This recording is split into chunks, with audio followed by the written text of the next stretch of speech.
É tempo de comentário de Pedro Santana Lopes. Boa noite. Boa noite. Já regressado de férias. Sim. Temos vários assuntos para falar, mas vamos começar pelos swaps. Porquê? Porque esta proposta que foi feita ao governo de José Sócrates, pelos vistos, foi também feita ao seu governo. O que é que sabe desta proposta do Citigroup? Já lá vão muitos anos. Eu, como disse, estava em férias e não fui propriamente reconstituir o processo. Agora, a ideia que tenho, isto foi em 2004, e nas avaliações que foram feitas sobre os caminhos possíveis para atingir o déficit 3%, que era imposto pela União Europeia, foram escolhidas outras possibilidades e não essa. Eu recordo que em 2003 já tinha havido bastante polémica com a titularização dos créditos fiscais decidida pelo governo de Durão Barroso e Manuela Ferreira Leite. E, pelo que me recordo, na avaliação que fiz quando foi colocada a questão, e não foi por nenhuma das personagens, foi no âmbito do meu gabinete, não sei quem lá fez chegar, não procurei nenhuma carta, mas lembro-me da minha ponderação.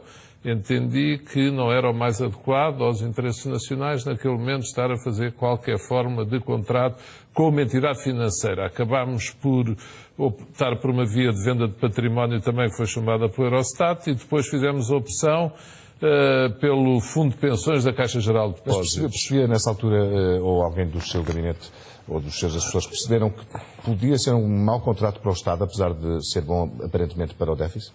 Quer dizer, a ideia que havia, a ideia que há, e com certeza quem olhar para esse contrato, esses contratos, seja jurista ou não, é que são contratos podem ter margens muito grandes. Quem está do lado que não é da instituição financeira deve lutar, em minha opinião, para a margem de risco ser tão pequena quanto possível. É evidente que pode ganhar muito se arriscar muito, mas também pode perder muito se seguir essa via. E, portanto, os contratos são contratos que podem ser prejudiciais. Mas foi isso que pesou na sua decisão?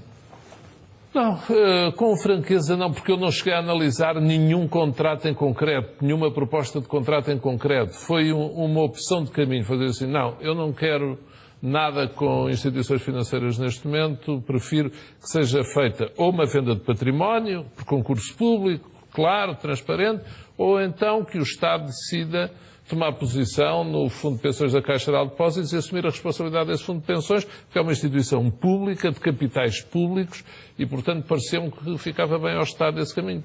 Pareceu-me que era o mais correto e o mais adequado à luz do interesse nacional, na altura. Porque, como digo, há um grande problema em Portugal, não é só em Portugal, é nas sociedades contemporâneas, é situarmos-nos no tempo. Quer dizer, porque muitas vezes as polémicas surgem anos e anos depois, e quando surgem, as coisas já estão completamente descontextualizadas. Veja, quem é que recorreu ao Citigroup antes do meu governo? O governo de Durão Barroso era Ministro das Finanças, o Dr. Manuel Ferreira Leite, que é, como outros Ministros das Finanças, uma pessoa insuspeita, para além do Primeiro-Ministro, não é? Em termos de seriedade, dureza, intransigência. Mas foi muito criticada, na altura, depois, por ter feito aquela operação. Pode ser assim, hoje em dia o Citigroup, fala-se no Citigroup, parece quase, principalmente depois de 2008, ou outras entidades financeiras, tem uma carga negativa em cima. Mas na altura não... Quase todas hoje em dia. Quase todas, na altura não tinha. E por isso é que quando aparece uma instituição com aquela credibilidade, com aquela dimensão, com certeza, a propor ao Dr. Manuel Ferreira, sim senhor, nós compramos créditos fiscais e pagamos à cabeça X, e com esse pagamento à cabeça ficava garantido o objetivo do déficit, o Dr. Manuel Ferreira Leite disse seguramente muito bem, é um bom contrato para o Estado. Depois o Citigroup teve problemas e foi por isso eles começaram a ter com os governos, com o meu, com o José Sócrates, porque houve créditos fiscais que prescreveram. E eles ficaram com os créditos e às tantas... Não conseguiam receber dinheiro. Não conseguiam receber aquilo que tinham comprado. E, portanto, eles começaram a perguntar ao Estado, então como é que é? Vocês venderam-nos uma coisa que, entretanto, deixam prescrever. Mas, quer dizer, eu diria que também não houve as suficientes cautelas do lado deles. Mas, enfim, eu estou a falar de alto, não revi contratos, como disse, não olhei para nada. Estou a falar do que me lembro e do que sei, pela formação que tenho e pelas funções que já exerci. Portanto... Havia algo de pouco ético, na sua opinião, nesta proposta, ou não? Com toda a franqueza, não. Não, lembra-se do que eu disse a semana passada, num tom até um Mantém, bocado portanto. irritado. Mantenho, porque eu acho que eles estão no papel deles, como já veio esta semana à pública até, eles procuraram esclarecer, há um reconhecimento do próprio Eurostat da fiabilidade e da credibilidade daquelas propostas. A questão está do lado de quem as aceita. E há vários tipos de swaps. Há os vanilhas, são os mais simples, depois há outros, algoritmos, não sei, há outros mais complexos. E, portanto, há vários tipos. A questão está em saber o que é que cada pessoa, cada Conselho de Administração aceita. O senhor pode aceitar um contrato muito complicado. Pronto, mas tem que o analisar a fundo. Não pode assinar de cruz, ou não pode assinar um contrato de muito risco, que no caso de correr mal é como num casino. Vai lá, aposta muito, pode ganhar muito, mas pode perder muito. Ou pode sair sem ganhar nem perder. Mas também pode perder muito. E quando está em causa as finanças públicas, tem que ter cuidado para não arriscar muito. É a minha única opinião nesta matéria, que vai em discordância com aquilo que, por exemplo, eu não sou daqueles que digam assim, que os assessores do primeiro-ministro José Sócrates, quando disseram ao ministro Teixeira dos Santos, visto com interesse, são uns malandros, olha, agora que eles viram. Ou dizer que a ministra das Finanças, quando admitiu, quando estava na Refer como diretora, um certo tipo de contrato de swap, fez mal. Não, ainda tinha um grande empresário português, me dizia agora no Algarve, dizia, contratos destes, nós temos que os fazer muitas vezes para a defesa das nossas próprias empresas e nós não queremos matar as nossas empresas. Portanto, há muitas pessoas que falam tudo isto como se fosse uma coisa com que os gestores normalmente não lidam. Agora, eu não deixo de dizer uma coisa, é por isso que a descontextualização me incomoda. Porquê? Quem obrigou muito a isto tudo foi a União Europeia. A União Europeia pôs os países com uma corda à volta do pescoço, principalmente os mais pequenos. Quando a França e a Alemanha ultrapassaram o déficit em 2004, a União Europeia começou logo a rever o Pacto de Estabilidade e Crescimento e as obrigações geradas por massa e dizer, não, podemos passar os 3%. Agora, é importante é crescer. Quando é Portugal ou um dos países pequenos, não, têm que cumprir mesmo. E começam a aparecer propostas para os países conseguirem cumprir as suas obrigações perante a União Europeia. Mas pode dizer-se que é mascarar as contas públicas, não é? Diga? Pode dizer-se que é mascarar as contas públicas, porque no fundo é disso que se trata, não é? Mas quando falámos estes anos todos, vamos lá ver, para os portugueses também que nos estão a ouvir, se lembrarem disso, de receitas extraordinárias. O que são receitas extraordinárias? São maneiras que os vários governos tiveram de atingir aquele objetivo do déficit. Não é porque tivessem feito malandrices, é porque a despesa que havia, face à receita que havia, dava um déficit maior que os 3%. E, portanto, para atingir os 3%, a despesa que havia, com as pensões, com as escolas, com a saúde, com não sei, e com o pessoal, dava isso tudo. E as receitas não chegavam. Se dava 4% de déficit, para conseguir aquele 1% que estava a mais, tapá-lo, equilibrá-lo, digamos assim, tinha que ser às receitas extraordinárias. Manuela Ferreira Leite foi com a titularização dos créditos. O meu governo foi com o Fundo de Pensões da Caixa Geral de Depósitos. O governo José Sócrates depois também recorreu a algumas receitas extraordinárias, a algumas alienações. Quer dizer, não foi por serem maus, é porque o Vasco Lido Valente uma vez escreveu há uns anos, e julgo que costuma repetir isso, a República Portuguesa, a sociedade portuguesa, as finanças portuguesas têm um déficit estrutural crónico desde há um século e meio. Quer dizer, não foi neste regime, quando se diz, mas políticos, uma cambada de malandros, tudo. As finanças portuguesas são desequilibradas, têm déficit de 3, 4, ou 5 ou 10% há muitos anos.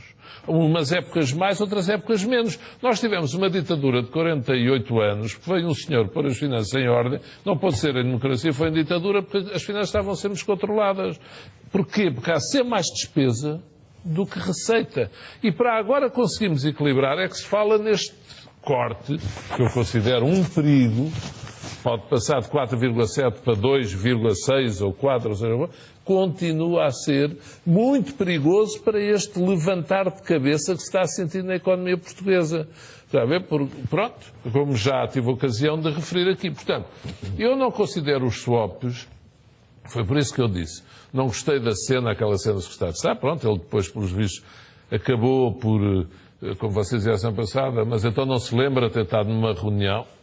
É um facto que é estranho, mas alguém dizia, o que era o Joaquim Aguiar no canal televisivo, dizia assim, mas um funcionário bancário não deve confirmar que esteve em reunião, tem o dever de sigilo. Eu não sei se foi isso que o atrapalhou. Não, podia ter alegado isso, se quisesse. Podia quê? Ter alegado isso, se Exatamente, assim. Mas aí dizia o Joaquim Aguiar, e com razão, é a falta de... Quer dizer, também quem entra na política, ou na vida política ativa, assim, de repente, zumba, está em casa, há umas funções privadas, diz, olha, anda cá, e põe-no logo num briefing, isso é que é muito complicado. Aquele briefing é como saltar de uma prancha... Aliás, os briefings geram sempre notícias. Sim, é como um tipo se atirar de 15 metros e não está água lá em baixo.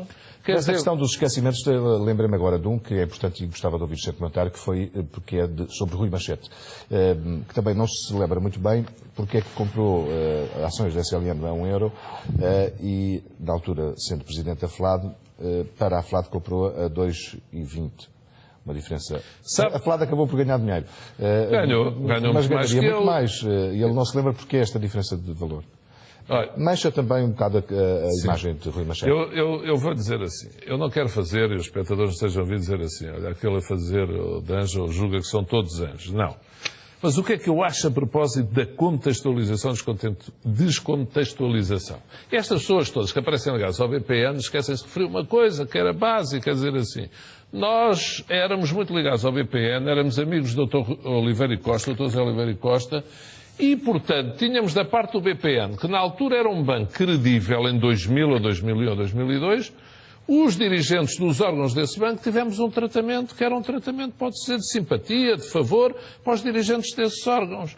E, portanto, o Dr. Rui Machete teve ações a €1, julgo eu, ao valor nominal, por ser, com certeza, dirigente, presidente do Conselho Superior. É que hoje em dia as pessoas arranjam uma data de argumentos e dizem assim, não, eu tive aquilo, mas não quis ser favorecido, ou não foi por mal, tentei fazer por bem. Esquecem de dizer uma coisa, não, eu conhecia muito bem o Dr. Oliveira e Costa.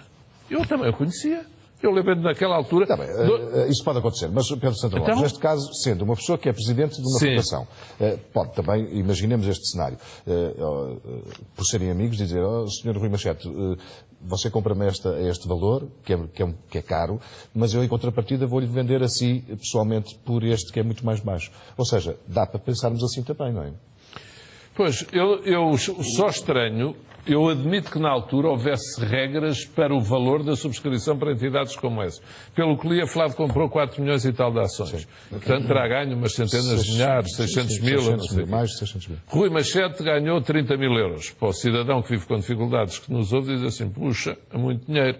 Eu diria que Rui Machete ganhará isso em 3 pareceres. Mas... eu estou de acordo que não foi uma atitude prudente, ou seja, se Rui Machete, se a sua FLAD subscreveu a €2 ou 2, tal, ele na altura, se foi exatamente na mesma altura, devia ter dito, então obrigado, eu não aceito a 1. Agora, como as coisas se passavam, muitas empresas cotadas em bolsa, antes de irem à bolsa, tudo fazia aumentos de capital.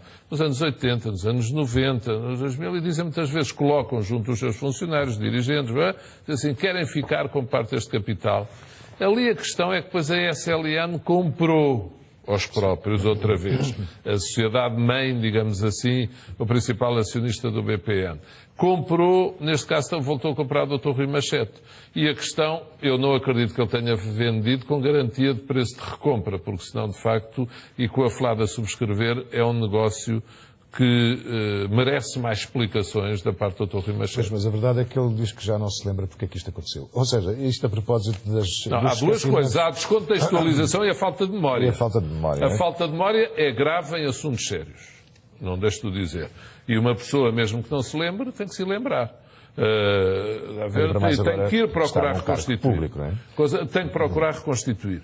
E agora, descontextualizar é outra coisa. Eu acho que as pessoas devem dizer... não, eu já tive a ocasião de dizer aqui, o Estado, em 2009, tinha lá 70 milhões de euros em depósito da Segurança Social. Portanto, o BPN era um banco com quem toda a gente trabalhava, toda a gente lidava. Ou muita gente, não é toda a gente.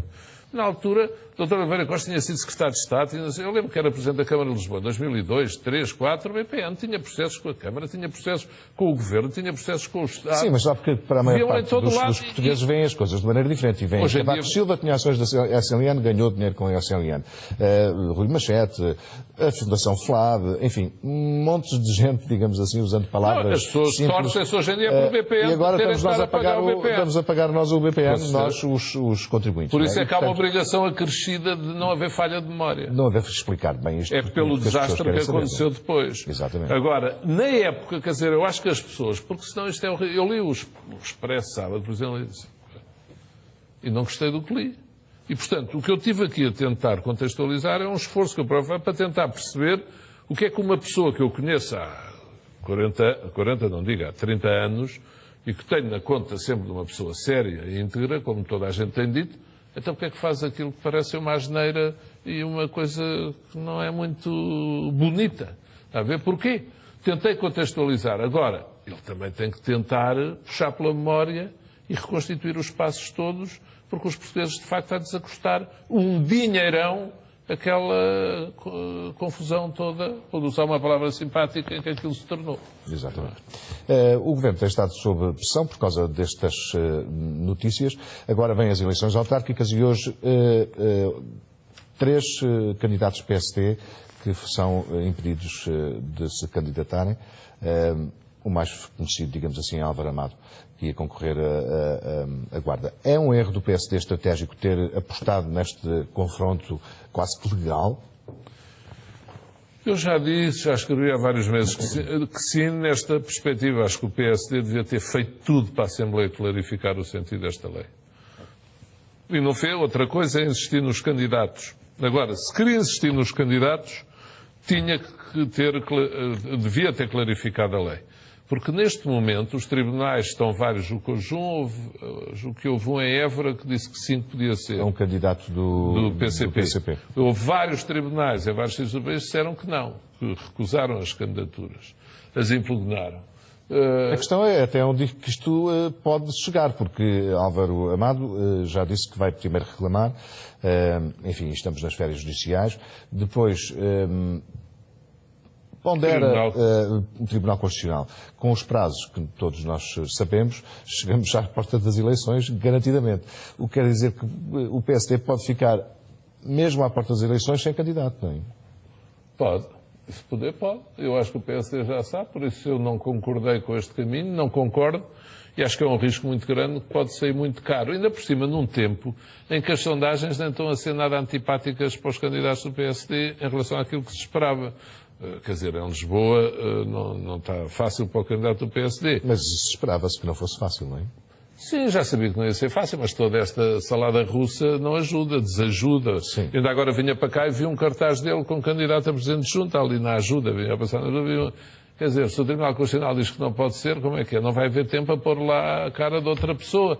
Portanto, isto é um desprestígio para a democracia, é mau para o PSD, pode-se refletir em votos e por isso eu acho que foi uma jogada, não é arriscar, foi uma jogada errada, na minha opinião. O certo teria sido clarificar a lei sem margem para dúvidas. Porque neste momento tem muito o que está em causa. Lisboa, de impugnações, Lisboa, Porto, Oeiras, Aveiro, eu sei lá, por aí fora. Estou a falar do PST. Depois aos do PC e Sim, mais o PS um no PS. não correu esse risco, decidiu não correr esse risco. Não, e por Tinha isso... várias hipóteses, até fortes, para o fazer, mas decidiu com o tempo não o fazer. Porque veja, Porto está bom para o PSD, Coimbra está em empate, o CDS vai à parte, o PS tem uma lista de independentes à esquerda, estão ali separados meia décima, só em Lisboa é que há este desnível grande, as sondagens maiores são conhecidas. Portanto, isto pode ser, como é que lhe ia dizer, pode ser um duche muito complicado, um duche escocês muito chato para o PSD, mesmo em cima de eleições, esta história das impugnações judiciais.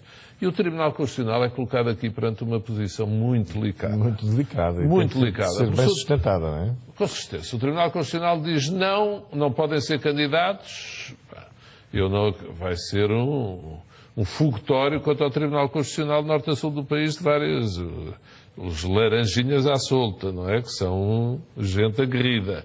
Se o Tribunal Constitucional diz que sim, vamos ter depois outra gente aguerrida de esquerda a dizer que o Tribunal Constitucional tomou uma decisão favorável aos partidos do poder. É muito difícil ser Tribunal Constitucional.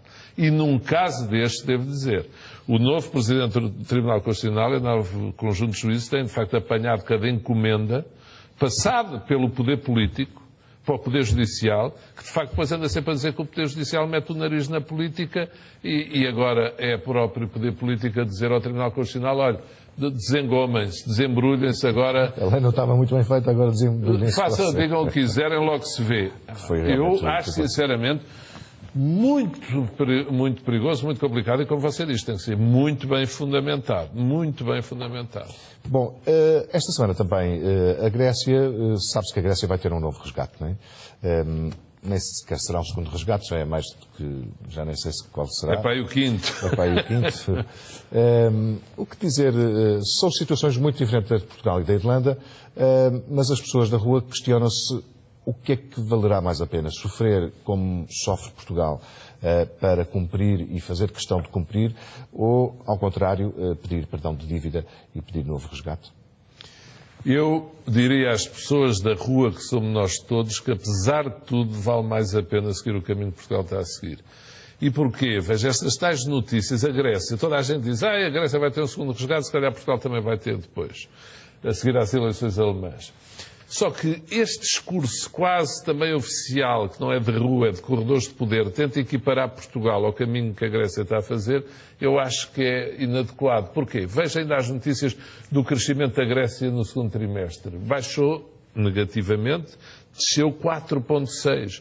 Em Portugal prevê-se o início do crescimento positivo, números estão para sair nesse mesmo segundo trimestre. E, portanto, apesar de tudo, há uma diferença grande. São os números da produção automóvel, que no mês de julho registraram uma subida de 13,7% em relação ao ano passado. No conjunto do ano desceu 9,2%, mas em julho cresceu muito. São os números da recuperação, alguma recuperação do desemprego com mais ou menos sazonalidade. Há muitos indicadores da OCDE, o Montepio, a Católica, todos a preverem crescimento no segundo semestre em Portugal. Para a Grécia ninguém prevê. E este é o ponto-chave, é se a economia volta a crescer ou não. E se voltar a crescer, os cidadãos da rua, a essência da rua, serão compensados. Porque é muito diferente ter uma economia a crescer, empregos a serem criados, investimento a surgir, de ter uma economia a retrair.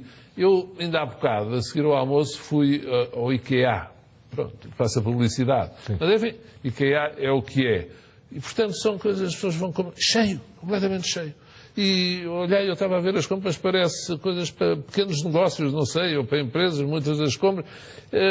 Eu acho que há muitos sinais nos sítios por onde todos andamos, já não lhe falo do Algarve, falei a semana passada, com muitos estrangeiros, mas vou ouvindo todas as pessoas com quem falo dizem, isto está a levantar um bocadinho, está a arribar. E isso é uma diferença enorme, porque paga-se em credibilidade, vai-se buscar o retorno e daqui a um ano, se Deus Nosso Senhor quiser, isto vai melhorar mesmo. Com os gregos é uma melhoria que é sempre para negativos, como no King. Quem joga King sabe o que é. Porque e é meio falsa, porque estão sempre a necessitar de... Vão sempre a necessitar mais dinheiro e, portanto, é uma melhoria, eu diria, falsa. As exportações subiram-nos um bocadinho, mas os salários baixaram muito, o PIB baixou, portanto, eles vão ter PIB negativo durante não sei quanto tempo mais. Nós, em princípio, agora já estamos com o PIB a crescer em termos positivos. Vamos sair da recessão. Sim, como a zona euro. Pode ser confirmada... arrastados também pela zona euro, talvez. Talvez.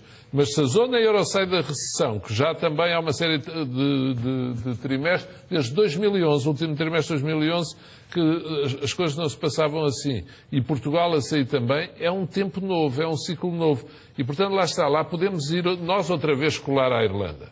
O que é importante é cautela com os 2,4 mil milhões de euros. Cautela com os reflexos que isso tem, esses cortes, na coesão do Governo. Cautela com as notícias de 11 horas do Conselho de Ministros. Cautela na preparação dos conselhos antes deles começarem. O Primeiro-Ministro e o Vice-Primeiro-Ministro têm de levar as coisas mais prontas de uma conclusão e não levar o processo de debate todo para o Conselho de Ministros com 11 horas a discutir-se lá. Isso não pode acontecer mais. E, portanto, nós temos muito mais a ganhar em seguir este caminho do que aquele caminho que os gregos têm seguido, em que, na prática, como você diz, quase cada semestre toma lá meio resgate, se quiser. E depois, de ano a ano, um resgate a sério. Ou de ano e meio, ano e meio. E, portanto, é um caminho que vai ser muito duro ainda para os gregos e nós, apesar de tudo, de facto, podemos ressurgir mais cedo do que aquilo que se pensava. E se esta recuperação do desemprego se confirmar, vamos ver, mas isso é preciso deixarmos passar o verão. E temos também depois ver o Orçamento de Estado e ver que efeitos poderá ter o Orçamento de Estado no ano que é decisivo de 2014. Temos já pouco tempo e eu gostava de falar de futebol. Vai arrancar o campeonato. Eu agora estava a falar deste ressurgir, mas em palavra não, eu estava a pensar, calculem quem ou não, com o ressurgir no Sporting. Podia ser o ressurgir do Cardoso. Não, está bem, esse é outro. Não, mas estava a pensar no do Sporting, que ontem, acho que o Sporting tem ali, sem bandeirar em arco, de facto, alguma matéria-prima. Gostou do avançado, da aquisição mais sonante? O Montero? Sim. O Montero, gostei. Foi um grande golo. Gostei de o ver jogar, mas gosto de ver jogar principalmente aqueles miúdos da escola. Aquele Semedo jogou central, William Carvalho, um médio defensivo, que é de facto um bom jogador, um grande jogador. Acho que o Sporting tem ali um conjunto de unidades que, bem trabalhadas, podem chegar longe. E faltando resolver o caso Bruma. Agora, não vale a pena embandeirar a arco. O Sporting ganhou 3-0 à Fiorentina, mas pronto, a sério só começa no domingo.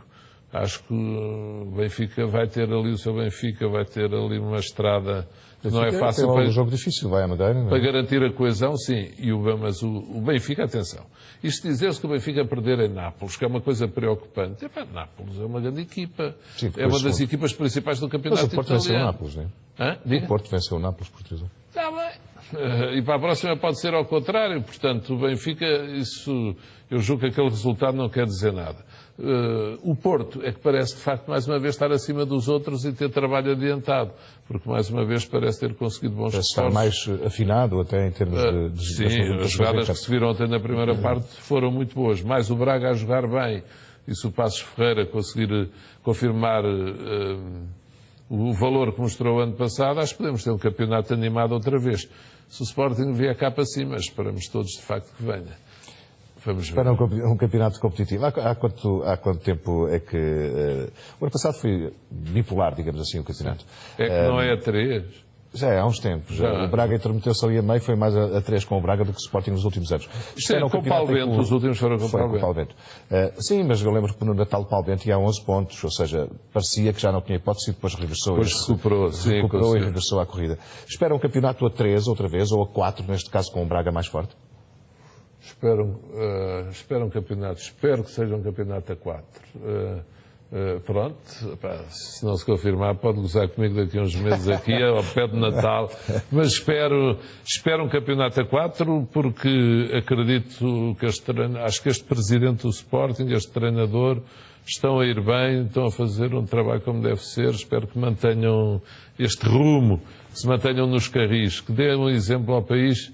Eu já usei essa expressão aqui uma vez, disse no Ribatejo, ter tarilho, ter juízo. Espero que no Sporting haja tarilho e no país também, que às vezes falta um bocadinho. Mas vamos procurando ajudar. Também já houve campeonatos que foram a 3, mas para o segundo lugar.